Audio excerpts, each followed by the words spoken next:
Welcome once again to the Brownstone, Wolfe's sanctuary of logic, orchids, and murder. Do tell us where in the world you're listening from, and don't hesitate to share your thoughts. If you enjoy these cases, consider liking and subscribing. Now then, shall we begin? Nero Wolfe and the detective who challenged him. Right now, over 85% of the people watching aren't subscribed. If you've been enjoying these Nero Wolfe stories, hitting that subscribe button is the best way to be sure you never miss the next mystery. Your support helps keep these stories alive and lets us keep bringing them to you. It was 4:15 on a Tuesday afternoon, and the world outside the Brownstone on West 35th Street could have been swallowed by a kraken for all Nero Wolfe cared. He was enthroned in his custom-built yellow chair, a behemoth of a man in a fortress of literature, with a leather-bound volume of Gibbon open on his lap. The only sign of life was the slow, rhythmic movement of his lips, pushing out and then retreating in a silent commentary on the fall of Rome. Fritz had just delivered the afternoon's first 2 bottles of Remmers, and the foam on the beer in Wolfe's freshly poured glass was a perfect, pristine crown. I was at my own desk, feet propped up, perusing the day's final edition of the Gazette. It was mostly the usual fare: political squabbles, society gossip, and the grim box scores of human misfortune. But one column penned by a fellow named Walter Kerrigan under the headline "The Old Guard and the Avant-Garde" had snagged my attention. I read the first few paragraphs silently, my eyebrows climbing with each sentence. Finally I lowered the paper. "Well," I said to the room at large, "it seems you have an admirer." Wolfe's eyes, which had been fixed on the page, did not move. A low rumble emerged from his chest, a sound that could mean anything from mild indigestion to profound contentment. I took it as an invitation to proceed.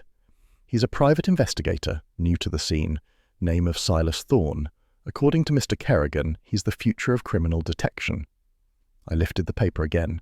Let me quote: "While the old methods of deduction, the armchair philosophizing and the dramatic drawing room reveals, once held a certain charm, they are relics of a bygone era.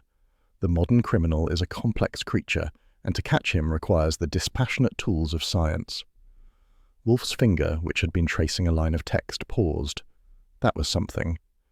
Mr. Thorne, a man of keen intellect and forward-thinking principles, represents this new vanguard.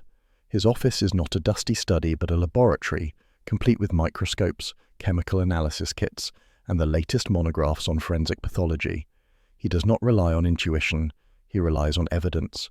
Tangible, measurable, scientific fact. I glanced up. Wolfe's lips had begun their motion. Out, then in. A storm was brewing. "That's flattering," I offered.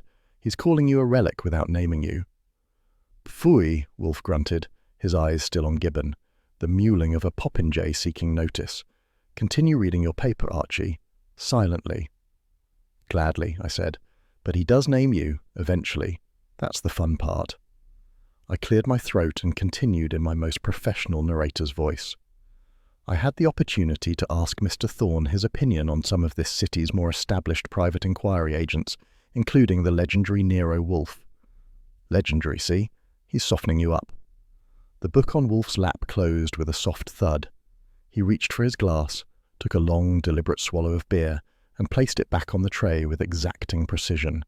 His eyes, small and brilliant in the mountain of his flesh, were now fixed on me.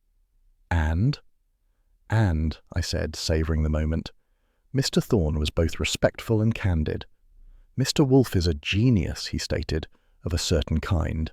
His mind is a remarkable instrument, but it is an instrument designed for a different age.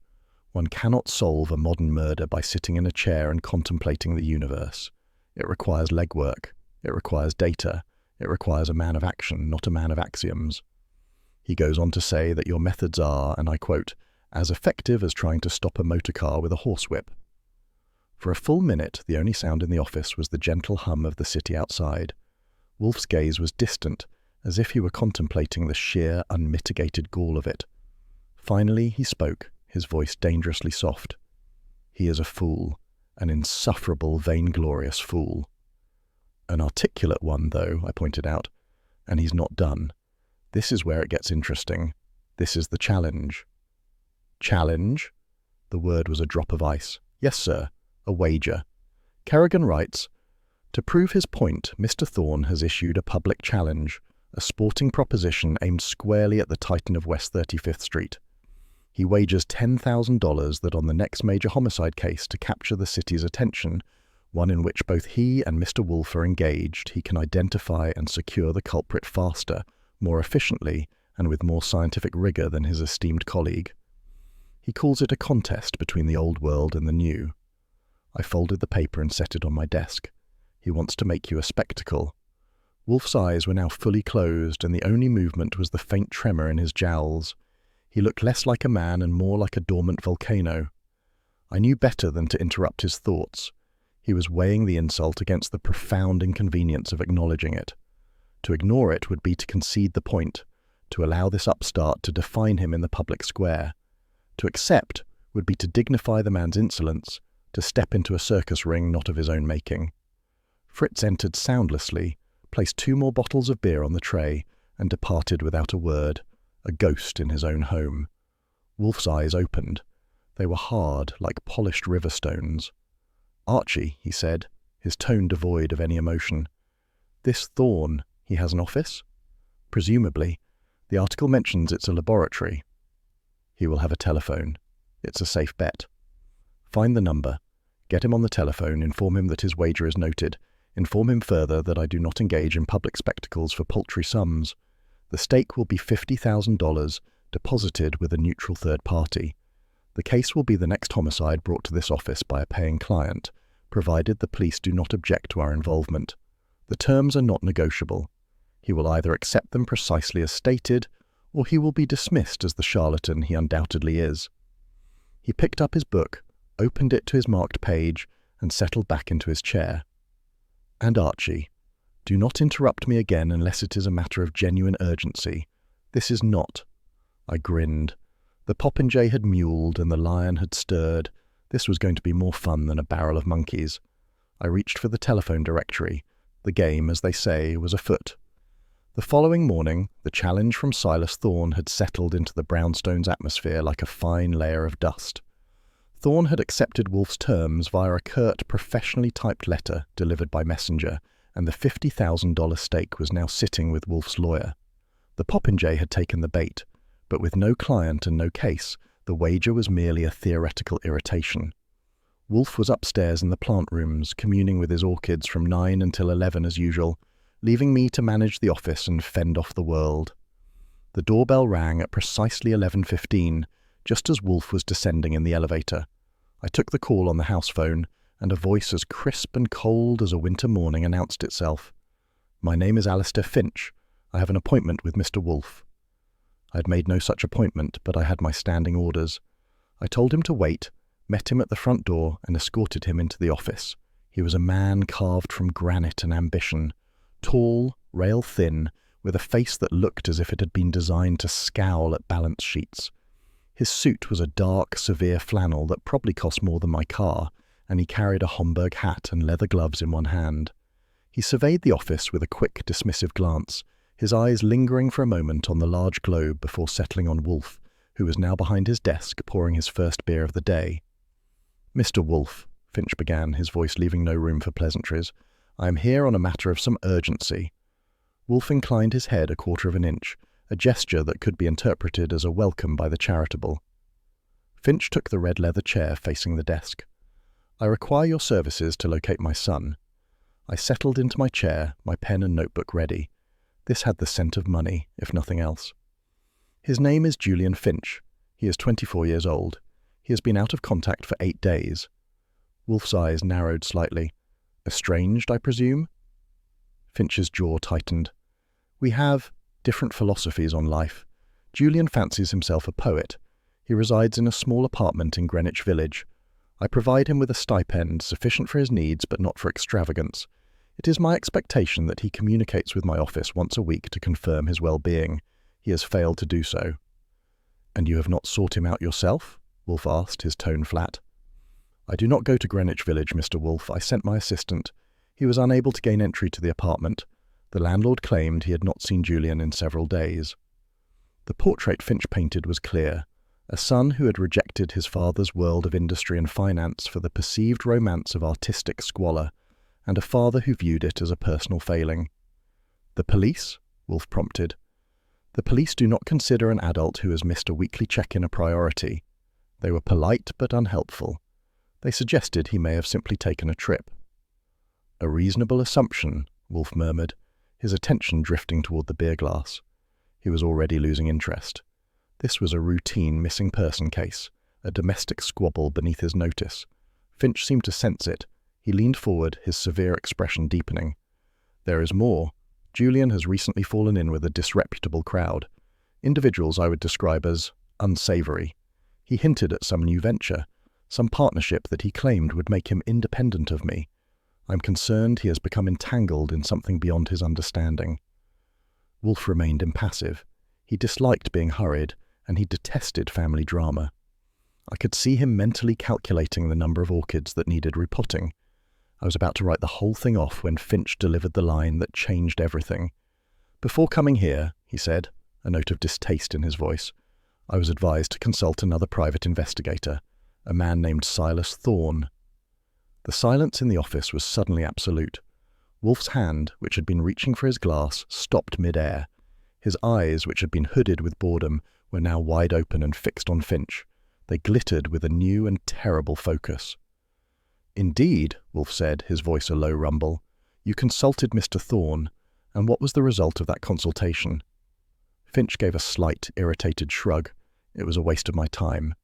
He listened to my concerns, examined a photograph of my son, and dismissed the matter entirely. He called it a predictable display of youthful rebellion. He claimed his expertise was in the analysis of complex criminal enterprises, not in tracking down wayward bohemians. He refused the case. A slow, satisfied smile spread across my face. I could have kissed Alistair Finch. He had, in his cold, unknowing way, just handed Wolfe the one thing he needed to accept the challenge. A case his rival had foolishly cast aside. Wolfe's gaze shifted from Finch to me, and there was a clear, unmistakable command in it. The game was on. Mr. Finch, Wolfe said, his tone now imbued with a resonant authority, my fee for undertaking an investigation of this nature is considerable. It begins with a retainer of $20,000. My expenses are billed separately and are not negotiable. My methods are my own, and I will not be subject to your direction or impatience. Do you find these terms acceptable? Finch didn't blink. He reached into the inner pocket of his jacket, produced a checkbook and a fountain pen, and wrote out the check on the spot. He slid it across the vast expanse of the desk. I find them exorbitant, he said coldly, but I will pay for results. Find my son, Mr. Wolfe. Find out what trouble he is in. Wolfe examined the check, then placed it to one side. He leaned back in his chair, his fingers forming a steeple on the crest of his belly. Mr. Goodwin will handle the particulars. He will require your son's address, a recent photograph, and any names of these unsavory associates you can provide. You may leave now. Finch stood, his business concluded. He gave a stiff nod, turned, and I saw him out. When I returned to the office, Wolfe was holding his beer glass up to the light, inspecting the colour. Archie, he said without looking at me, deposit that cheque, then go to Greenwich Village. Find that poet. Greenwich Village in the early afternoon had a lazy, unbuttoned quality that always felt a world away from the rigid timetables of Midtown. The air smelled of roasted coffee and damp cobblestones, and the people moved with a languid purpose, as if they were all on their way to a rehearsal for a play that would never open. Julian Finch's address was a narrow, 4-story brownstone on a street that had seen better days, probably around the time of the Civil War. The building's facade was a patchwork of faded brick and peeling paint, and the front steps sagged with a weary resignation. I found the landlord in a cramped basement apartment that was part office, part living quarters, and all clutter. He was a small, fretful man named Gable, with a bald head and a moustache that seemed to be trying to escape his face. He confirmed that Julian Finch lived in 3B, and no, he hadn't seen him in over a week. He'd knocked a few times about the rent, which was late, but had gotten no answer. He was reluctant to open the door, muttering about privacy and tenant rights, but the sight of a crisp $50 bill and the mention of Alistair Finch's name was enough to overcome his scruples. He shuffled up the creaking stairs ahead of me, his ring of keys jingling like a nervous ghost. The hallway was dim and smelled of dust and boiled cabbage. At the door to 3B, Gable fumbled with the lock for a moment before it clicked open. He pushed the door inward a few inches and then stepped back, as if he expected something to jump out. "There," he said, wiping his hands on his trousers. "You can see for yourself. He's not home." I pushed the door open the rest of the way and stepped inside. The first thing that hit me was the smell. It was a faint, cloying sweetness, the kind of odor that tries to hide its true nature. The apartment was a single large room with a kitchenette in one corner and a door that presumably led to a bathroom. The place had been ransacked. Books were swept from their shelves, papers were scattered across the floor, and a small table was overturned, its contents spilled like a still-life painting of chaos. But something was wrong. It was too neat, too deliberate. The books weren't torn, just discarded. The papers weren't ripped, just strewn. It looked less like a frantic search and more like a stagehand's idea of a frantic search. And then I saw him. He was on the floor, partially hidden by the overturned table, lying on his back with his eyes wide open and fixed on the ceiling. Julian Finch, the poet, had written his last line. He was wearing a simple shirt and trousers, and from the center of his chest protruded the dark wooden handle of a knife. The area around the wound was a dark, saturated stain, but there was surprisingly little blood on the surrounding floorboards. It had been a clean, efficient piece of work, a single, precise stab wound. I knelt for a closer look, careful not to touch anything. He was a young man, as his father had said, with the pale, delicate features of someone who spends more time with words than with people. There was a faint, surprised look on his face, as if he had been interrupted in the middle of a thought. I stood up and turned to the landlord, who was still hovering in the doorway, his face the colour of old parchment. "Call the police," I said, my voice flat. "Tell them it's murder." He stared at me, his mouth opening and closing like a fish, then turned and fled down the stairs, his footsteps a frantic, panicked tattoo. I took out my wallet, extracted the photograph Alistair Finch had given me, and compared it to the face on the floor. It was the same man. I put the photograph away and made my own call, to the one number that would bring the storm down on this quiet little room. Inspector Kramer of the Homicide Squad was, as expected, delighted to hear from me. His greeting was a series of guttural growls that I interpreted as a promise to be there shortly. I hung up and began my own survey of the room, my eyes cataloguing every detail for the report I would have to give Wolfe. The chaos was definitely a performance. A drawer had been pulled from a small desk and its contents dumped, but the pile of letters and bills was too tidy. A wallet lay open on the floor, its cash compartment empty but the identification cards still neatly in their slots. A thief would have taken the whole thing. This was a message, designed to point the police in the direction of a simple robbery gone bad. It was an insult to their intelligence and mine. The door to the bathroom was slightly ajar. I pushed it open with my pen. It was small and clean, with a single towel hanging neatly on the rack. Nothing seemed out of place. I returned to the main room and waited. It didn't take long.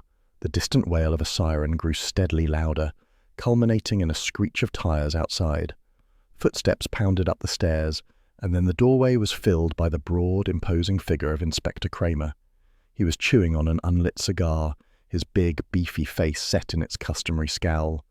He was followed by a phalanx of uniformed officers and detectives who fanned out to secure the scene. Kramer's eyes swept the room, taking in the body, the disarray, and finally, me. "Goodwin," he grunted, the cigar shifting from one side of his mouth to the other. "Fancy meeting you here. Don't tell me. Your boss sent you to find a missing person, and you just happened to stumble over a corpse. It's getting to be a habit with you." "It's a gift," I said pleasantly. "The victim is Julian Finch," I told Kramer. "His father hired us this morning to find him, and it seems I have." Kramer knelt by the body, gave the wound a hard look, then barked orders to his men. The room filled with the mechanical rhythm of police work, cameras flashing, fingerprint powder dusting every surface. I added only what mattered. "The robbery is staged. Too neat. Somebody wanted it to look like a random break-in, but it's theatre." Kramer scowled, chewing his cigar. He didn't like hearing it from me, but the idea lodged. "Yeah," he muttered grudgingly. "I see it." I'd been standing in that grim, silent room for the better part of an hour, watching Kramer's men perform their methodical ballet of death. They were professionals, moving with a quiet efficiency that stripped the scene of its horror and reduced it to a set of procedural problems. I'd given my statement to a plainclothes detective with tired eyes and a notepad, recounting the details of Alistair Finch's visit and my subsequent discovery. Kramer was directing the show, his unlit cigar a permanent fixture in his mouth, his temper a low, simmering pot that threatened to boil over at any moment. The landlord, Mr. Gable, had been questioned and released, having contributed nothing more than a series of nervous twitches and a confirmation that Julian Finch was a quiet tenant who kept to himself. It was then that the first disruption occurred. A commotion in the hallway, a voice raised in protest, and then a uniformed officer appeared in the doorway, looking flustered. "Inspector," he said, "there's a woman here. Says she's the victim's girlfriend, Vera Monroe." Before Kramer could respond, a figure pushed past the officer. She was a whirlwind of colour and emotion in the drab grey room. She had a cascade of fiery red hair, a paint-smudged artist's smock over her dress, and eyes that were wide with a mixture of fear and defiance. She took in the scene, the body on the floor, the detectives, the flash of the camera, and a choked sob escaped her lips. "Julian," she whispered, her hand flying to her mouth. Kramer moved to intercept her before she could get any closer. "Miss Monroe," he said, his voice surprisingly gentle for a man of his disposition. "I'm Inspector Kramer. I'm afraid you can't be in here." "He's dead," she said, her eyes locked on the still form on the floor. "They told me, but I didn't believe it." She looked at Kramer, her grief momentarily hardening into anger. Who did this? Who would do this to him? "That's what we're here to find out," Kramer said. "We'll need to ask you some questions."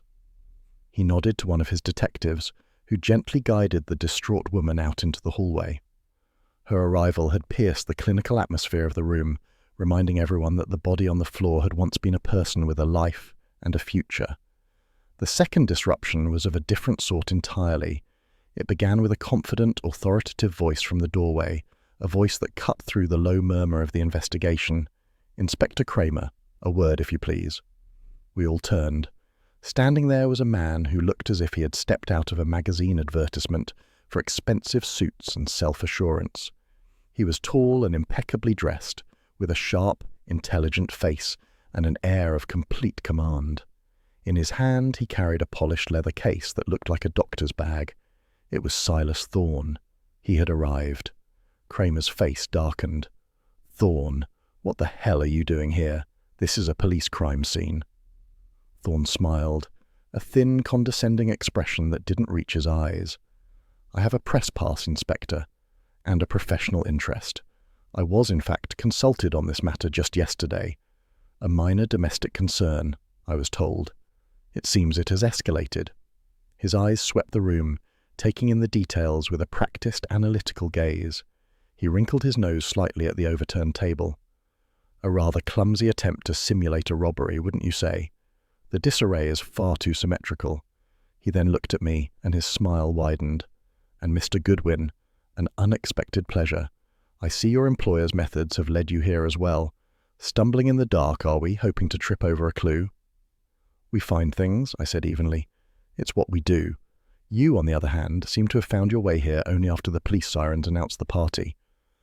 "A tip from a reliable source," he said smoothly, patting his leather case. "Unlike you, I cultivate a network. But the real work begins now. While your colleagues are dusting for fingerprints, a technique, I might add, that is notoriously unreliable, I prefer a more direct approach." He opened his case, revealing a gleaming array of vials, tweezers, and glass slides. "Soil samples, fiber analysis, chemical residue tests. These are the things that tell the true story of a crime, the silent witnesses. Your employer, Mr. Goodwin, prefers to listen to the whispers of human psychology. I prefer the immutable testimony of science." "Science is a tool," I said. "It doesn't have a motive." "Motive is a parlour game," Thorne retorted, his voice dripping with disdain. "A quaint distraction for novelists and armchair detectives. Find the physical evidence connecting a man to a crime, and the motive becomes an academic footnote. But I see the inspector is becoming agitated. I will leave you to your traditional methods. Do let me know if you find anything interesting." He gave a slight mocking bow and turned to leave, but his exit was blocked by the return of Vera Monroe, her face tear-streaked but her expression now one of fierce determination. She had overheard Thorne's pronouncements. "You," she said, her voice trembling with rage as she pointed a finger at him. "You're the one who wouldn't help him." Thorne looked momentarily taken aback. I beg your pardon? Julian, she said, her voice rising. He told me he was going to see a new detective, a modern one. He said he was in terrible trouble, that he was being threatened. He was terrified. He said he needed someone who understood the real world, not just old books. Her gaze flickered to me, and I understood. Julian Finch had been looking for a man of action, a man of science. He had gone to Thorn. He came to you for help, she accused, and you turned him away. Thorn's composure was flawless. He gave her a look of polite sympathy. My dear young lady, your grief is understandable, but your facts are mistaken. A young man came to me with a vague and unsubstantiated story. There was no evidence, no credible threat. I advised him to go to the police if he felt he was in danger. My time is valuable. I do not engage in flights of fancy. He stepped around her and disappeared down the hall, leaving a trail of expensive cologne and cold contempt in his wake. Vera Monroe turned to me, her eyes searching my face. He was scared, she repeated, her voice now a desperate whisper. In the last few days, he was a different person, secretive. He wouldn't tell me what was wrong, but he was terrified of someone. He said he had discovered something that could ruin a very powerful man. Kramer, who had listened to the entire exchange in stony silence, stepped forward. Miss Monroe, he said, his voice low and serious. Did he tell you the name of this powerful man? She shook her head, a fresh wave of tears welling in her eyes. No. He said it was too dangerous. He said he was going to handle it himself.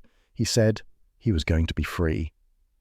The words hung in the air, a final tragic epitaph for the poet who had run out of time. The case was no longer just a simple murder. It was a conspiracy, a secret, and a direct challenge. And now the board was set. By 6 o'clock I was back at the brownstone, still carrying the sour taste of the crime scene. Wolfe was buried in a German botanical journal, but the twitch of his ear meant he was listening. I gave him the essentials. Julian Finch had been murdered, the robbery staged, and Vera Monroe confirmed her story. Thorn had turned up too, full of science and smugness, only to be accused by Vera of turning Julian away when he'd been terrified. When I mentioned Julian's secret about a powerful man, Wolfe lowered the journal, drained his beer, and finally declared it satisfactory. The game, he decided, was no longer theoretical. The wager was engaged. Bringing Vera Monroe to the brownstone proved to be a delicate operation. She was in the custody of Inspector Kramer's men, being questioned in a stuffy back room at the precinct. It took a heated 20-minute telephone conversation with Kramer himself, during which Wolfe made it clear that our client's interests, and by extension our fee, depended on a private consultation, before he grudgingly agreed to release her into my care for a few hours. By the time I had escorted the still-shaken artist back to her own apartment with a promise to collect her later, it was nearly midnight. When I returned to the office, Wolfe was waiting, a look of profound irritation on his face. "This is intolerable," he grumbled, gesturing at the evening paper spread across his desk. The headline was a bold, declarative statement: "Scientist PI vows swift justice in poet's murder." Below it was a flattering photograph of Silas Thorne, looking sharp and confident. The article was a masterpiece of self-promotion, filled with quotes from Thorne about fiber analysis and the methodical application of forensic science. He announced he had a promising lead, connecting the crime to a known jewel thief with a history of similar break-ins. It was a classic red herring, a piece of misdirection for the press, and it was working beautifully. "He is poisoning the well," Wolfe stated, "flooding the landscape with nonsense to obscure the real questions. We need a fulcrum, Archie, a point of leverage." He leaned back, his eyes closing. "The apartment. The police have sealed it, but they have not finished with it. There is something there. They are looking for the obvious. Fingerprints, footprints, the clumsy tracks of a common thief. They are not looking for meaning." He opened his eyes. "There was a bookshelf. Did you note the titles?" "Some of them," I said. "Poetry mostly. Keats, Shelley, the usual suspects." "There was also a copy of Capablanca's A Primer of Chess," Wolfe said flatly. "I require it. For research. The police will grant you access if you are retrieving a personal item for me. Go back there. Look again. Look for something they were not trained to see." An hour later, I was standing once more in Julian Finch's apartment. The police had finished their initial sweep and the body was gone, leaving only a dark stain and a chalk outline on the floorboards. A uniformed officer stood guard at the door, but my official request to retrieve a book for Nero Wolfe met with little resistance. The room felt different now, colder and emptier. I found the chess primer on the shelf and tucked it under my arm, my official business concluded. Then I began my real search. I moved slowly, my eyes scanning every surface, every shadow. I wasn't looking for a clue, I was looking for an anomaly, something that didn't fit the staged chaos. I found it where they had moved the body. The chalk outline was stark against the dark wood, but it was the victim's left hand that drew my attention. The police report had noted the fists were clenched, a common post-mortem occurrence. But looking at the faint impression left on the dusty floor, I saw that the fingers of the left hand were not just clenched, they were curled tightly around something small. I knelt, my heart beating a little faster. It was possible the medical examiner had found it, but in the sterile environment of the morgue, it might have been dismissed as something from the victim's pocket. I ran my fingers lightly over the spot inside the chalk outline. Nothing. Then I looked closer at the hand itself, the victim's hand. I had seen it. I had knelt beside him. I replayed the image in my mind. The fingers were tight, unnaturally so. On a hunch, I moved to the side of the outline and peered under the nearby radiator. And there it was. A tiny object, no bigger than my thumb, lying in the dust. It must have been dislodged when the body was moved. I picked it up carefully with my handkerchief. It was a chess piece, a knight, carved from a single piece of polished black ebony. It was exquisitely detailed, a work of art in miniature. It was not a piece from a common set. It was special. It was deliberate. And it had been hidden in a dead man's hand. I wrapped it carefully and put it in my pocket. Silas Thorne could have his newspaper headlines and his soil samples. We had a knight. When I presented the ebony knight to Wolfe, he examined it under his desk lamp for a full 5 minutes, turning it over and over with his fingertips, as if it were a rare and delicate beetle. He made no pronouncement, merely grunted, and instructed me to place it in the safe. That was 2 days ago. Since then, the investigation had stalled into a dreary, frustrating crawl. Inspector Kramer's men had canvassed Julian Finch's neighborhood and come up with nothing. Vera Monroe, when I finally brought her to the office, had repeated her story of Julian's fear but could provide no names, no facts, only a vague sense of impending doom. Meanwhile, Silas Thorne continued his campaign in the press, hinting at forensic breakthroughs that never quite materialized. By Thursday afternoon, Wolfe's mood was thunderous. He had abandoned his books, his orchids, and even his beer seemed to bring him no comfort. He sat behind his desk, his bulk radiating a silent, simmering fury at the sheer incompetence of the world. "This is a quagmire," he stated, his voice a low growl. "Kramer is chasing phantoms, and that mountebank Thorne is dancing for the newspapers. We are adrift in a sea of conjecture. It is insupportable." He stabbed a thick finger at the button on his desk. "We require a rudder. We require a fact." He had me summon Saul Pantzer. Saul arrived within the hour, a small, wiry man in a worn coat and his signature flat cap, his face a mask of intelligent neutrality. He took the red leather chair, placed his cap on his knee, and waited. Wolfe regarded him for a moment, then spoke. "Saul, I have a task for you. It requires discretion and dispatch." "Yes, sir," Saul said, his voice soft.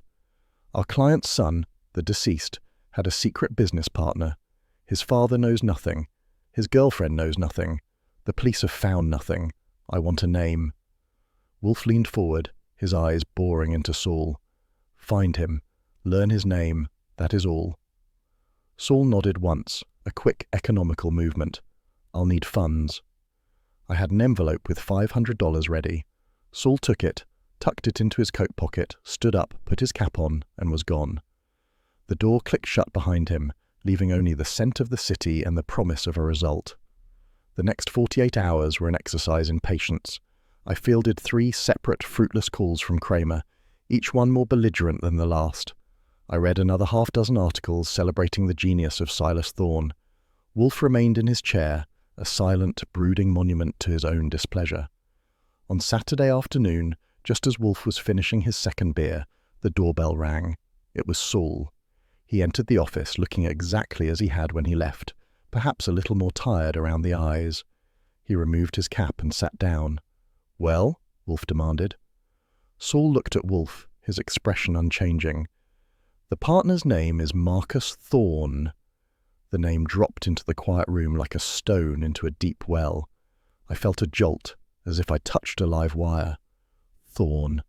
It couldn't be a coincidence. Wolfe's eyes, which had been heavy with impatience, were suddenly sharp and bright. He said nothing, waiting for the rest.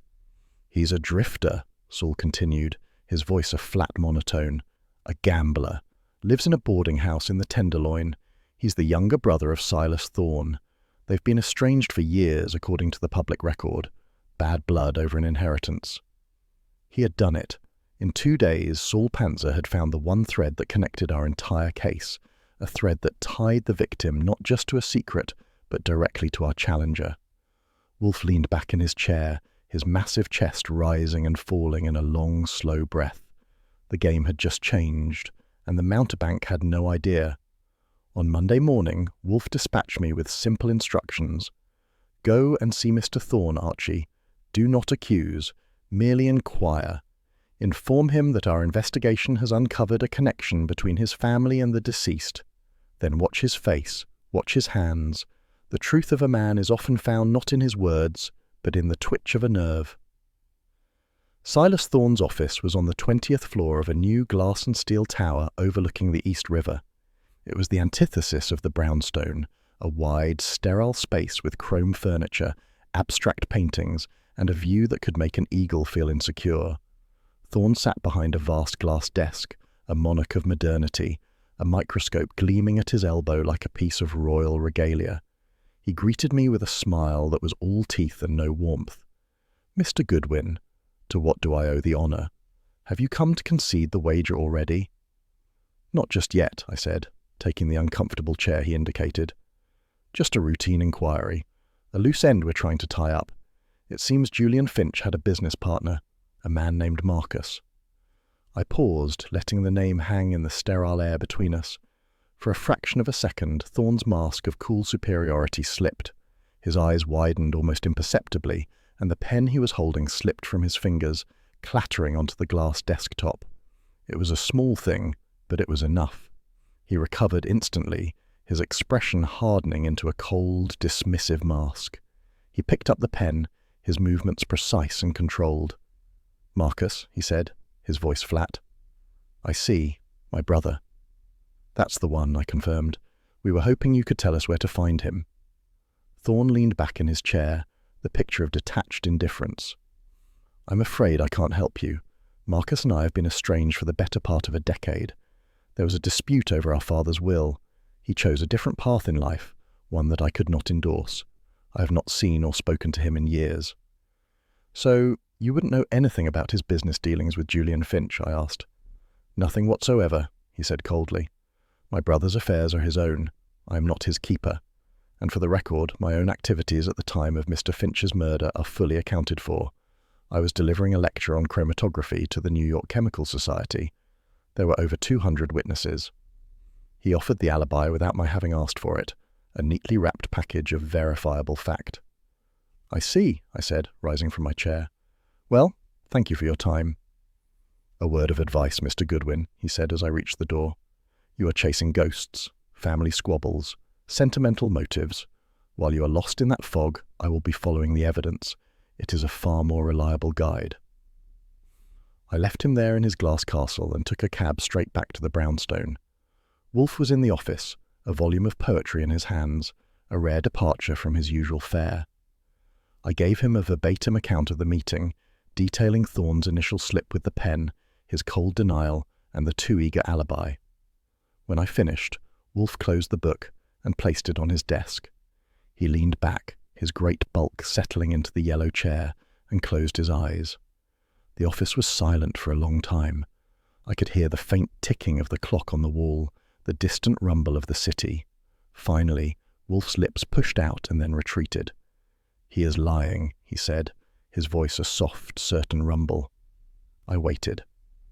"Not about the estrangement," he continued, his eyes still closed. "That may well be true, historically, but his performance was a fabrication. A man who has not seen his brother in a decade, a brother who is a known reprobate, would react to such news with either angry dismissal or weary resignation, not with a rehearsed clinical detachment. His coldness was a shield, Archie. He is not estranged now. He is protecting him. For 2 days, the Ebony Knight sat on a small velvet cloth on Wolfe's desk, a silent, polished sentinel in the centre of the storm. Wolfe would stare at it for long stretches, his lips pushing in and out, his mind working behind a veil of stillness. The newspapers were still full of Silas Thorne's scientific pronouncements, but the police investigation, as Kramer had bitterly informed me over the phone, had ground to a halt. We were in a state of suspended animation, waiting for a push. On Wednesday morning, the push came. Wolfe summoned me to his desk with a flick of his finger. "Archie," he began, his voice a low rumble. "This piece," he nudged the knight with his pinky. "The craftsmanship is superb. The wood is Gabon ebony, dense and flawless. The detail on the horse's mane, the bridle. This is not a piece from a set one buys in a department store. This was commissioned. It is the product of a master artisan." He leaned back, his gaze fixed on the object. A poet living on a stipend in Greenwich Village does not possess such things. It was not his. Therefore it was placed in his hand, or he acquired it from its owner shortly before his death. It is not a clue. It is an accusation. We must learn its provenance, find the artist who carved it, or the establishment that sold it. The task was a needle in a haystack the size of Manhattan, but it was a task. I spent the better part of the day in a taxi, shuttling between the city's most exclusive purveyors of luxury goods. I went to jewelers on Fifth Avenue who specialized in custom work, to antique dealers in the East 60s who handled rare game sets, and to a grumpy old German woodcarver in Yorkville who sniffed at the night and declared it the work of a Swiss artisan, probably deceased. By late afternoon I was tired, frustrated, and no closer to an answer. My last stop was a long shot, a venerable old shop near Gramercy Park called Cartwright's Fine Games, a place that smelled of old leather and beeswax. The proprietor was a thin, scholarly man with spectacles on a chain. He examined the knight under a magnifying glass, his breath fogging the lens. "Ah," he said, a note of recognition in his voice. "Yes, I know this work. This is from the Hollander set." He looked up at me over his glasses. "It is not for sale. It never was. It was a custom commission made over 20 years ago for the Hollander Chess Club. There is only one set like it in the world." The Hollander Chess Club was a name I knew. It was a private, exclusive institution, a place where the city's industrial titans and financial wizards met in quiet, wood-panelled rooms to wage bloodless war over checkered boards. It was located in a stately old mansion just off Park Avenue, a building with no sign, only a discreet brass plaque. Getting past the front door required more than a simple inquiry. I had to invoke Nero Wolfe's name, the murder of Julian Finch, and the authority of a police investigation before the club's manager, a stiff-backed man named Atherton, agreed to see me. He led me to his office, a room that felt more like a museum exhibit on Victorian decorum. I placed the Ebony Knight on his polished mahogany desk. Atherton's composure cracked. He picked it up, his eyes wide. "Good heavens," he breathed. This is ours. From the Staunton Grandmaster set in the members' lounge. It's been missing for over a week. We assumed it was misplaced." "It was found with the body of a murdered man," I said flatly. Atherton paled. "Murdered? My word." "His name was Julian Finch," I said. "Was he a member here?" The manager's face was a mixture of shock and dawning horror. He swallowed hard. "Yes, Mr. Finch was a junior member, a promising player." "I'll need to see your membership roster," I said. "It's a police matter." He protested, of course, citing the privacy of his members, the sanctity of the club. But the word murder has a way of dissolving such objections. He reluctantly unlocked a large, leather-bound ledger and opened it on his desk. I ran my finger down the list of names, a who's who of New York's elite. And then I found them. 3 names, grouped together not by alphabet, but by a shared, deadly secret. First, Alistair Finch, the father, a senior member for 30 years. Second, his son, Julian Finch, the victim. And third, listed as a guest member sponsored by Julian just 2 months prior, was a name that made the whole case snap into sharp, terrifying focus. Marcus Thorne, the secret partner, the brother of our rival. They were not just business partners. They were not just acquaintances, they were all members of the same exclusive private world, a world built around a game of kings and knights, strategy and betrayal. A world Alistair Finch had conveniently failed to mention. I thanked the shaken manager for his time and left the club, the cold afternoon air feeling sharp against my face. The case was no longer a simple matter of a secret partnership. It was a conspiracy, and its heart was in a quiet, respectable club where powerful men played games. I delivered my report to Wolfe in the office, laying out the interconnected memberships at the Hollander Chess Club like a hand of winning cards. He listened without interruption, his eyes closed, his breathing the only perceptible motion in the room. When I finished, he did not speak for a full 5 minutes. He sat in his great yellow chair, a mountain of contemplative flesh, processing the new landscape. The secret partnership was no longer a simple business venture. It was a conspiracy hatched in the hushed, privileged halls of an exclusive club right under the nose of our client. Finally, his eyes opened. "Satisfactory," he rumbled. "We have a context. We have a nexus. What we lack is the motive's engine. This business between the poet and the prodigal. It was not a legitimate enterprise. A man like Alistair Finch would not be threatened by a legitimate enterprise. It was something sordid." He looked at me, his gaze sharp. "Saul Panzer." It was not a question, but a command. I got Saul on the phone and he was at the brownstone in less time than it took Fritz to prepare the evening's salad course. He sat in the red leather chair, his cap on his knee, his expression as impassive as ever. Wolfe did not waste time with pleasantries. "Saul," he began, "you found Marcus Thorne. Now I need you to find his business.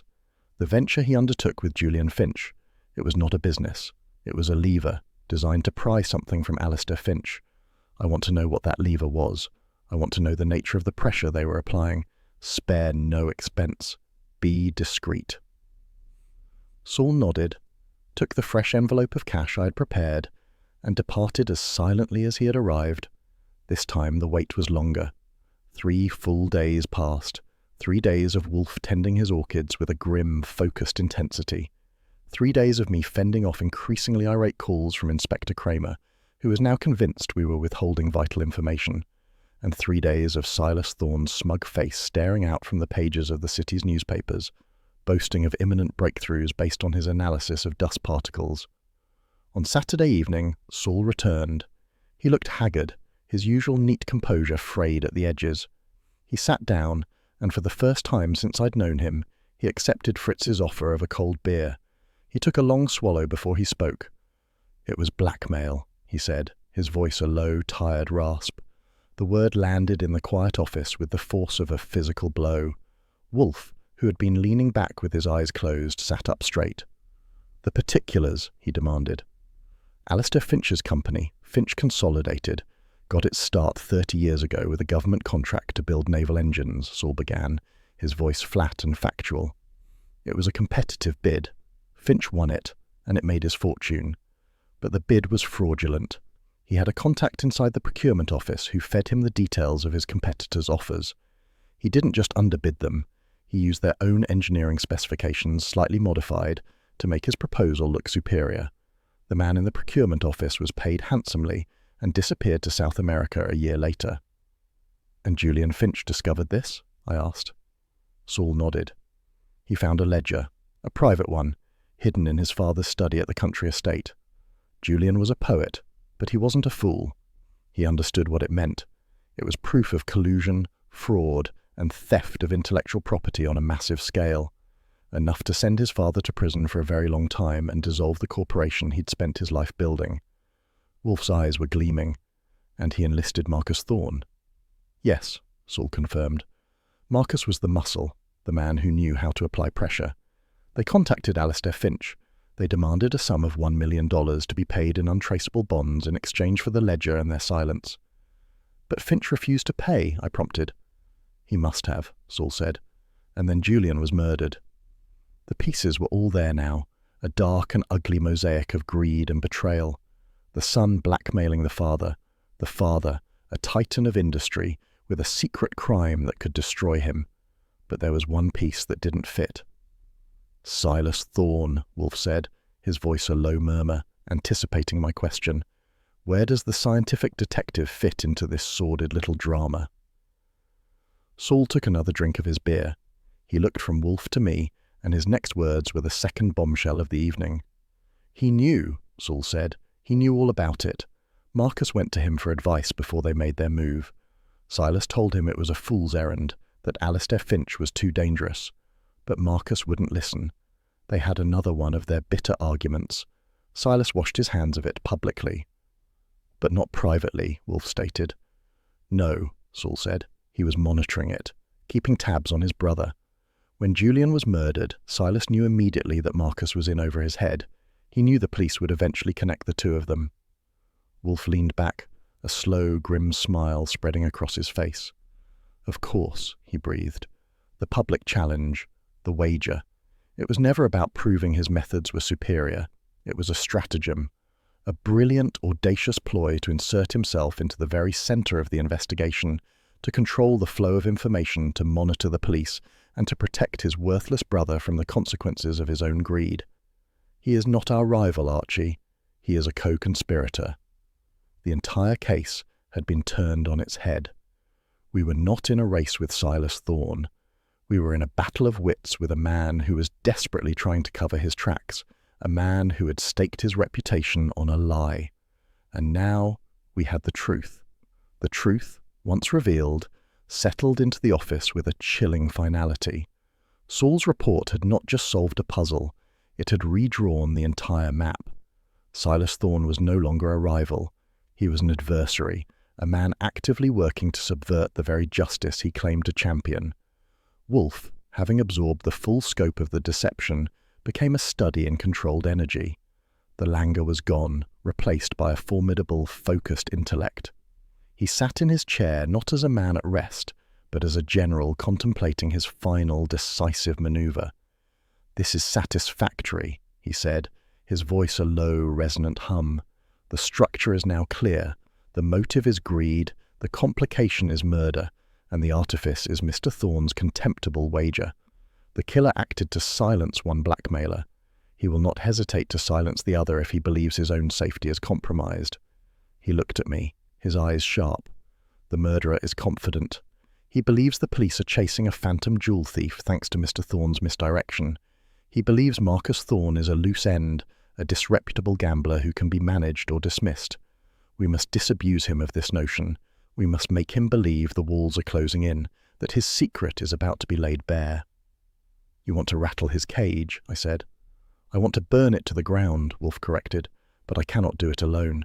This requires a degree of official sanction, a performance that only the police can provide. It is regrettable, but necessary." He gestured toward the telephone. "Get Inspector Kramer. Tell him I require his presence here on a matter of the utmost urgency regarding the murder of Julian Finch. Tell him I have the solution to his case." That was a line guaranteed to get a reaction. I made the call, and Kramer's response was a predictable explosion of invective and suspicion. He accused me of playing games, of withholding evidence, of being an accessory to Wolfe's infernal machinations. But he agreed to come. He arrived less than an hour later, his big frame filling the doorway, his face a thundercloud of impatience. He chewed on his cigar, a sure sign of his agitation. "All right, Wolfe," he growled, forgoing the chair and planting himself in the middle of the room like a disgruntled bear.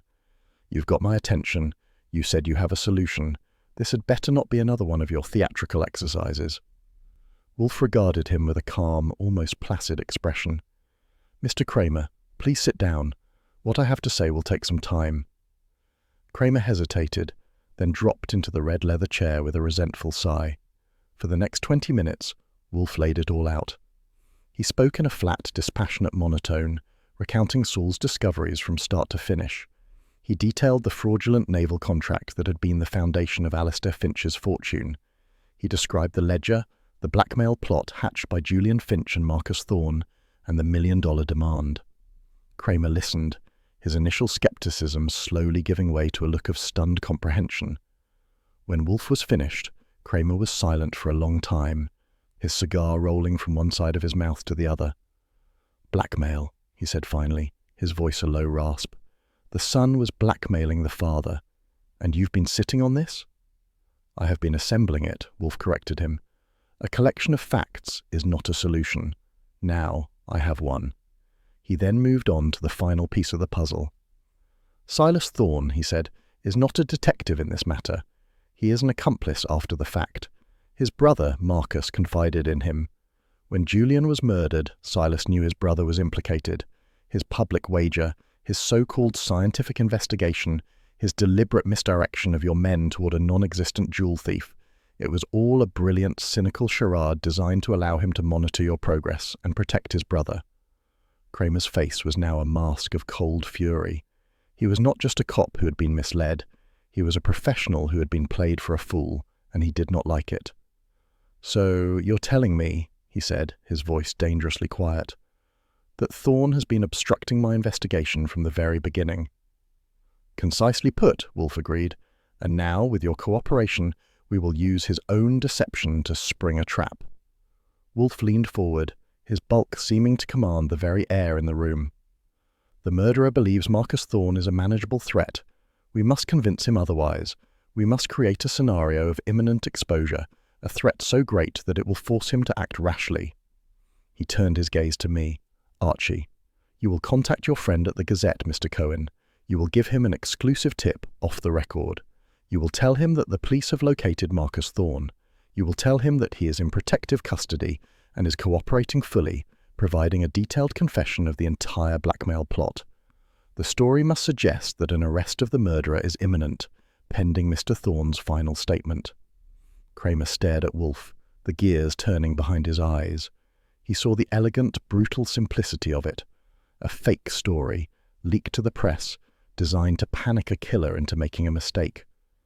"You want me to sanction a lie?" he asked, though there was no real protest in his voice. "I want you to catch a murderer, Mr. Kramer," Wolfe said. "The killer reads the newspapers. He will see this story. He will believe that his time is up, that Marcus Thorne is about to expose him. His only recourse will be to silence Marcus, or to confront the man he believes is orchestrating his downfall. Either way, he will reveal himself." Kramer stood up, his decision made. He walked to the door, then turned back, his expression a mixture of grudging admiration and profound irritation. "All right, Wolfe," he said. "We'll do it your way. But if this blows up in my face, I'm coming for you." He left, the door closing with a firm, final click. The trap was now baited. The story ran on the front page of the Monday Morning Gazette, just as I knew it would. My friend Lon Cohen had outdone himself, crafting a piece that was a masterpiece of suggestive journalism. It spoke of a secret witness in the Finch murder, a key associate of the victim, now in police custody, and providing a full confession that would soon lead to a dramatic arrest. The bait was in the water, and the scent of blood was thick in the air. All that remained was to see what predator it would draw to the surface. By 9 o'clock that evening, the stage was set. Wolfe sat behind his desk, a monolith of calm authority, a freshly poured beer at his elbow. Inspector Kramer stood near the bookshelves, a silent, brooding presence, his jaw working on an unlit cigar. He was here as an observer, a symbol of the official power that now stood behind Wolfe's machinations. I'd spent the afternoon summoning the cast. They had all come, drawn by a summons that was less an invitation than a command. They sat in a tense, silent row in the 3 red leather chairs facing Wolfe's desk. In the chair to the left was Alistair Finch, our client.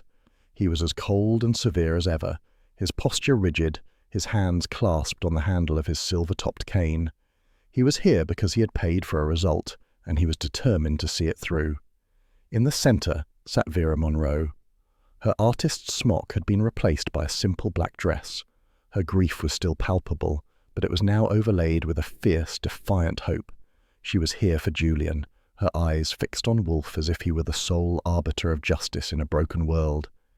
And in the chair to the right, the one closest to me, was Silas Thorne.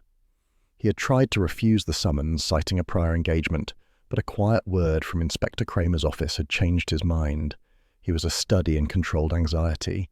His impeccable suit could not hide the nervous tension in his shoulders, the slight, repetitive tap of his fingers on the arm of the chair. He was trying to project an air of scientific detachment, of a man merely observing a colleague's quaint, theatrical methods. He was failing miserably. He was a man who had walked into a trap of his own making, and he knew it. Wolfe let the silence stretch, a palpable thing that thickened the air and frayed the nerves. He surveyed the three faces before him, his gaze lingering on each one for a long, uncomfortable moment. Finally, he picked up his glass, took a long, satisfying swallow of beer, and set it down with a soft click. "I have asked you here," he began, his voice a low, resonant instrument that commanded the room's complete attention, "to conclude the business for which Mr. Finch engaged me, the murder of his son, Julian." He paused, letting the word hang in the air. "The police, under the able if unimaginative direction of Inspector Kramer, have pursued one line of inquiry. Mr. Thorne, our esteemed competitor, has pursued another, with a great deal of public fanfare. Both have been fruitless, because both were based on a false premise." He looked directly at Silas Thorne, whose tapping fingers went still. "The crime was not a robbery, as the police were led to believe, nor was it the work of a phantom jewel thief, as you, Mr. Thorne, so helpfully suggested to the press. It was an execution designed to silence a man who knew a dangerous secret." Wolfe's eyes moved to Alistair Finch, who met his gaze without flinching. "Your son, sir, was a blackmailer. In partnership with a man named Marcus Thorne, he had discovered a crime from your past, a crime that would have meant your utter ruin. They demanded a great deal of money for their silence. You refused, and your son was killed." A sharp gasp came from Vera Munro. Alistair Finch's face was a mask of stone. Silas Thorne's was ashen. "This is an outrageous accusation," Finch said, his voice a low growl. "A fantasy." "It is a fact," Wolfe stated calmly, "and one that will be corroborated shortly. You see, the police have not been idle. They have located the other blackmailer, Mr. Marcus Thorne." He let that statement settle, watching the reactions. Finch's composure cracked, a flicker of something dark and fearful in his eyes. Vera Munro leaned forward, her hands clasped together, and Silas Thorne looked as if he had been struck. "Marcus is a liar," Thorne stammered, his scientific cool completely gone. "A degenerate. His word is worthless." "Perhaps," Wolfe conceded, "but his memory is not. He was at Julian Finch's apartment on the night of the murder. He saw the person who came to confront Julian. He is, in fact, in this house, in another room, waiting." The tension in the room was now a living thing, a suffocating pressure. The bluff was a masterstroke. The idea of Marcus Thorne, the one unpredictable element, being just a few feet away, ready to point a finger, was enough to shatter the killer's nerve. "He will be brought in here shortly," Wolfe continued, his voice as smooth as silk. "He will be asked to look at each of you and to identify the person he saw. But before he does, I will reconstruct the events of that night myself, because the truth is already here, in this room. It resides in the lies, the deceptions, and the fears of the one person who had everything to lose." His gaze swept across the three chairs, a judge about to deliver his verdict. Wolfe's gaze settled first on the man to his right, the man of science. "Mr. Thorne," he began, his voice cutting through the tension with surgical precision, "let us dispense with the charade. Your public wager was a fraud, a brilliant piece of theatrical misdirection. You cared nothing for the superiority of your methods. You cared only for the protection of your brother. You knew he was Julian Finch's partner in a dangerous blackmail scheme. When Julian was murdered, you feared Marcus would be the prime suspect. So you inserted yourself into the investigation, not as a detective, but as a saboteur, creating a smokescreen of phantom jewel thieves and forensic nonsense to lead the police astray while you monitored their progress. Your concern was not for justice, but for obstruction. You have failed at both." Silas Thorne slumped in his chair, the colour drained from his face. The carefully constructed edifice of his professional arrogance had crumbled into dust, leaving only a frightened man, exposed and humiliated. He said nothing. There was nothing to say. Wolfe's attention then shifted to the centre chair. "Miss Munro," he said, his tone softening almost imperceptibly. "You were a pawn in this game, though an unwitting one. Your genuine grief and your knowledge of Julian's fear were useful to him. He used your story to add a layer of authenticity to his threats, a hint of desperation that he hoped would pry the money from his father. You loved a man who was engaged in a sordid and dangerous enterprise. For that, you have my sympathy, but you have no place in its conclusion." Vera Monroe looked stunned, as if the reality of Julian's actions was only now piercing through her grief. A single tear traced a path down her cheek, but she remained silent, her part in the drama now concluded. Finally, Wolfe's entire immense focus settled on the man in the last chair. He turned his body, a slow, deliberate movement, until he was facing Alistair Finch directly. "And so we come to you, sir," he said, his voice now as cold and hard as granite. "The father, the victim of the blackmail, and the murderer of your own son." Finch's hands tightened on his cane, the knuckles turning white. "This is madness," he whispered, his voice a dry rasp. "You have no proof." "Proof is a matter of assembly," Wolfe stated, "and I have assembled it. You received the demand from your son and his worthless partner, $1 million to conceal a crime that would have destroyed the empire you built. You refused, but you did not simply dismiss it. The betrayal, the sheer, audacious treachery of your own flesh and blood ignited a rage you could not contain. You went to your son's apartment that night, not to negotiate, but to confront, to punish." Wolfe's voice filled the room, a relentless, damning indictment. There was an argument. He, full of a poet's self-righteous indignation, would have detailed your crimes. You, a man who has bent the world to his will, would not have tolerated such insolence. He was your son, but in that moment, he was your enemy, the one person who could undo a lifetime of ruthless ambition. You had a knife. Perhaps you brought it with you. Perhaps it was there. It makes no difference. In a paroxysm of fury, you stabbed him, a single, precise, and fatal blow. You then staged the scene, creating the illusion of a robbery to cover your tracks, an amateur's clumsy attempt at deception. "A lie," Finch hissed, his eyes blazing with a desperate fury. "A fabrication. You have nothing." "I have this," Wolfe said. He reached out a hand and, with a delicate touch, picked up the small ebony knight from his desk. He held it up in the lamplight, its polished surface gleaming. "When my men found this, I believed it was a clue. I was wrong. It was not a clue. It was a message. A final, dying declaration from a son to his father, written in the only language the two of you still truly shared." He looked at Finch, his eyes boring into the man's soul. "You are both members of the Hollander Chess Club. You taught him the game, a world of kings and knights, of strategy and sacrifice. In his final moments, with his life bleeding away, your son reached for a symbol. He chose the knight, the piece that moves in deceptive, unexpected ways. But its meaning was not for the police. It was for you.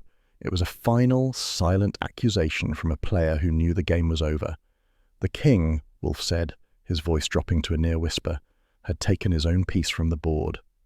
Alistair Finch stared at the chess piece, his face a ruin of disbelief and horror.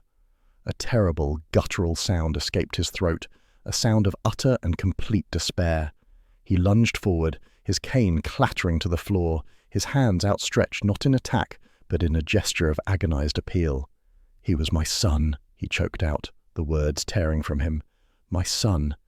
And then he collapsed, a broken man confessing not to the police, not to the world, but to the ghost of the boy he had created and destroyed.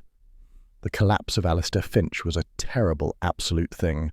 One moment he was a titan of industry, spitting defiance. The next, he was a heap of expensive flannel on the floor, the sound of his ragged sobs the only noise in the stunned silence of the office. The confession, when it came, was not a coherent statement, but a torrent of broken phrases, a desperate, agonized outpouring of rage and grief. He had gone to the apartment to end the blackmail, to reclaim his authority, and the confrontation had spiraled into a violence he had never intended, but could not stop. Inspector Kramer, who had been a statue by the bookshelves, moved with a sudden, decisive purpose. The unlit cigar was still clamped in his teeth as he stepped forward and knelt by the crumpled figure. He wasn't gentle, but he wasn't rough either. He was a professional, dealing with the messy aftermath of a broken life. He signalled to a uniformed officer who had been waiting discreetly in the hall, and together they helped the once powerful industrialist to his feet. Finch seemed not to see any of us. His eyes were vacant, fixed on a private hell. As they led him out of the office and toward the front door, Kramer paused and looked back at Wolfe. Their eyes met across the room. Kramer's expression was a complex mixture of exhaustion, frustration, and something that looked remarkably like respect. He gave a short, almost imperceptible nod, a gesture that acknowledged the victory without conceding the war between them. Then he was gone, the sound of the front door closing echoing like a final judgment. The three of us who remained were left in a sudden, profound quiet. Vera Munro was crying softly into her hands, her shoulders shaking. Silas Thorne sat frozen in his chair, a man turned to stone by the magnitude of his own disgrace. Wolfe, having delivered the final fatal blow, had already retreated into his customary impassivity. He reached for his beer, his hand steady, his expression unreadable. I cleared my throat. "Mr. Thorne," I said, my voice sounding unnaturally loud in the still room, "I believe your business here is concluded." He looked up at me, his eyes hollow. The scientific arrogance, the condescending superiority, it was all gone, stripped away to reveal the frightened, ambitious man beneath. He stood up, his movements stiff and uncertain. "The district attorney will want to speak with you," I added, twisting the knife just a little. "Obstruction of a police investigation is a serious charge." He flinched, then turned without a word and walked out of the office, a man walking toward the ruins of his own life. His grand challenge had ended not with a bang, but with the quiet, ignominious click of the front door closing behind him. I went to Vera Munro and gently touched her shoulder. "I'll take you home," I said. She looked up, her face a mess of tears and confusion. "He was a monster," she whispered, speaking of the man she had loved. "But he wrote such beautiful words." I helped her to her feet and escorted her out, leaving Wolfe alone in his sanctuary. When I returned, he was exactly as I had left him, contemplating his beer. The ebony knight still sat on his desk, a silent testament to the game that had been played and won. "Well," I said, returning to my desk, "that's that." "Indeed," Wolfe rumbled. "The wager, Archie. See to it. $50,000. And my fee. The estate is now in the hands of lawyers. They are less sentimental than their clients, but they understand the sanctity of a contract. Send them the bill." The next day was a matter of logistics. A call to the lawyers handling the Finch estate, who, after a brief professional protest, agreed to honour the contract. Another call to the neutral party holding the wager, who confirmed that Silas Thorne had, without comment, authorised the release of the funds. The money was a poor substitute for a life, but it was the currency of our trade. By that evening, the storm had passed. The newspapers were full of the sensational story, the millionaire murderer, the son's betrayal, the dramatic confession in the office of the famous private detective. Silas Thorne's name was mentioned only in passing, a footnote in a story that had consumed him. At 8 o'clock, Fritz announced that dinner was served. We went to the dining room, and Fritz, who had been a silent, efficient presence throughout the entire affair, served a meal that was a masterpiece of restorative simplicity: shad roe with bacon, a salad of limestone lettuce, and a bottle of perfectly chilled Riesling. Wolfe ate with his usual focused, appreciative gusto, his mind already detached from the sordid business of murder and greed. After dinner, he retired to the office with his books, and I sat down at my typewriter to begin my final report on the case. The house was quiet, the only sounds the rhythmic clatter of the keys and the distant, comforting hum of the city. The routine, the sacred, inviolable routine of the brownstone, had been restored. The world outside was a chaotic, unpredictable place, full of rage and betrayal. But here, within these walls, there was order, there was logic, and there was the simple, satisfying fact of a job well done, a puzzle solved, and a fee handsomely earned.